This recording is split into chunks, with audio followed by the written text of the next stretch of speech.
Good afternoon and welcome to a rather shocking, yes, I'm going to use the same word that I used in the thumbnail episode of The Angry Astronaut.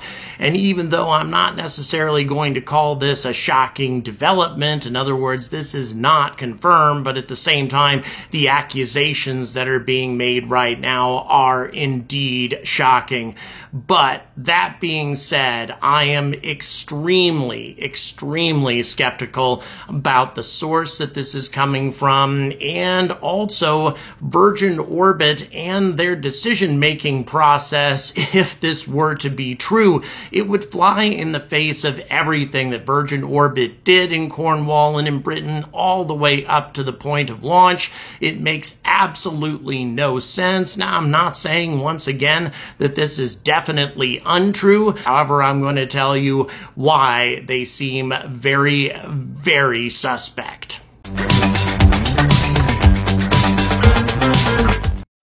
The accusations actually came out 2 days ago, but I didn't hear anything about it. On Thursday, January 19th, in Express, which is not a source that I am very confident about in the United Kingdom, but nevertheless, they quoted some very convincing sources, at least according to them, but this is how the headline read. Quote, "Botched Virgin Orbit launch went ahead despite staff fears and a chance of success at 50-50.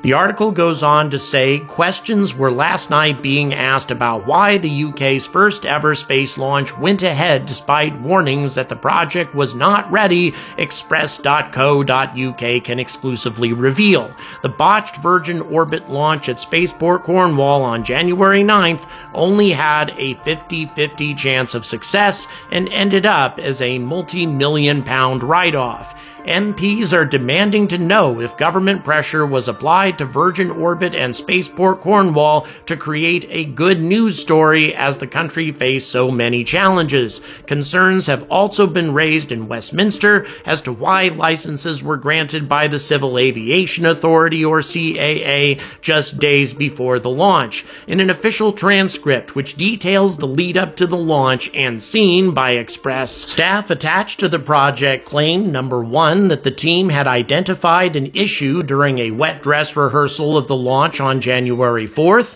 2, that success on January 9th was 50-50 and the team had identified a few technical risks, and 3, a senior member involved in the project stated just 48 hours before takeoff, if they cancel now for anything but weather, there will be a meltdown. Other sources within Spaceport Cornwall say they were under immense pressure from the government to go ahead with the launch. The article becomes a lot more critical after this, quoting a Professor John Zarnicki, who's Emeritus Professor of Space Science at the Open University, and by the way, completely uninvolved with this launch, but interestingly enough, this guy started out his quotes with a complete falsehood. Quote, "Every component that goes into a rocket launcher will have gone through a thorough program of testing. The entire rocket will have undergone static firings." That's not actually true. Launcher 1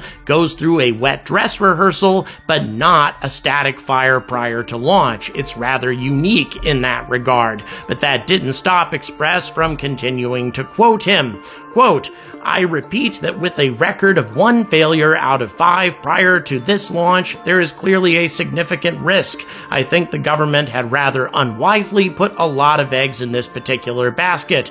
They were after a good news story amongst all the crap that is around at the moment. They should have spoken to people like me first." Well, if they had spoken to you, they would have discovered, or at least hopefully, that you didn't know a whole lot about Launcher 1, and also that 1 failure out of 5 record that you're talking about only counts the first test flight that had no payload. After that, Virgin Orbit had not lost a single payload on a single mission. They actually had an amazingly good record for an emerging launch provider, significantly better than SpaceX did at this point, so so they were actually a pretty damn good gamble. Now, of course, it didn't work out in the end, but that having been the case, given that Express seems to count this guy's word as the gospel truth, it makes me extremely suspicious about everything else they have to say.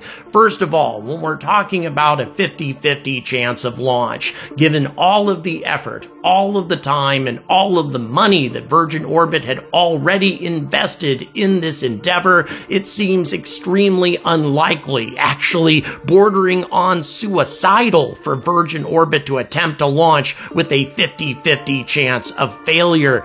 Their cash flow situation was not strong enough to absorb another loss and the loss of so many payloads from so many different customers. In addition to this, it's important to note that Virgin Orbit's entire business model and their competitive edge, at least the way they sell it, is dependent on their ability to launch from foreign countries and foreign spaceports. This was the first time that Virgin Orbit was attempting to do this from anywhere other than Mojave. To roll the dice on a 50-50 chance of failure at such an important point in this company's history would be utter idiocy and, once again, suicidal. But guess what? This article goes on to claim that there was also a tremendous amount of danger to people on the ground, again quoting Professor John Zarnicki. This guy seems to be very much in the pocket of sensationalists. Quote, "If there was a danger, and by the way, there wasn't really, it would have been more to Ireland than to the UK, and a fully laden 747 can take off with nearly 250,000 liters of highly flammable fuel. Imagine how much damage that could do if it were to blow up. In the case of the Virgin Orbit takeoff, there was an extra load of fuel on the rocket. If the whole thing had blown up on takeoff, I wouldn't have wanted to be within 100 meters or so, but beyond that, it would have been a big firework display, I should think. Yes, I should think that this represented no danger to anybody except perhaps for the pilots and the flight crew on the 747. Other than that, the flight path took it very safely out over open water, and the entire launch path, the entire polar launch trajectory, took it over open ocean, never passing over inhabited areas. This represented virtually zero danger to anybody on the ground, but that doesn't stop irresponsible organizations like Express reporting otherwise to uninformed people. Now, was Virgin Orbit and Spaceport Cornwall under considerable pressure from the government to get this flight off the ground? Yes, I should think so. Given all the delays that had already been experienced, I would say that there is a strong possibility that there was a lot of pressure being applied to both organizations. That having been said, though, taking a 50-50 shot of a launch seems such an unwarranted gamble as to be utterly absurd to even think that that might be true. And also, during the time when the flight was taking place prior to the drop of the rocket, I had an opportunity to speak to a number of Virgin Orbit staff and also staff from Spaceport Cornwall, and there was no sign of concern anywhere. And these weren't just PR people, they were people who were closely connected to both the engineers and the technicians. If there had been a 50-50 chance of failure, they would have said something other than mission control is a really boring place these days, and boring is the way they like it. The level of confidence that I sense through the entire process makes me extremely suspicious of any accusations that Virgin Orbit was aware of this big of a risk to the mission.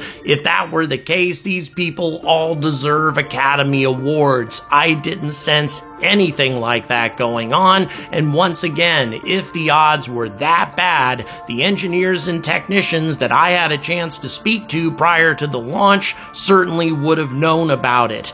That being the case, I find it highly unlikely. There are many people in Britain that have a lot to gain from shutting down this entire operation. There are many articles talking extensively about all the environmental damage that was done as a result of this failed launch, which once again is a gross exaggeration and a misrepresentation of the facts. And finally, given the fact that the Tory government is currently reeling from all of the misadventures from Liz Truss, Labour and others are smelling blood in the water and looking for any opportunity to accuse the current government of ineptitude or poor judgment. That being the case, this could also be a lot about politics and not very much about accurate journalism. But I'll make sure to keep you updated on this story as it develops. Please like, please subscribe to my channel. Also, please check the description for various ways to support my content. Keep in mind that I am still releasing content exclusive to my Discord supporters, so additional benefits being added on all the time.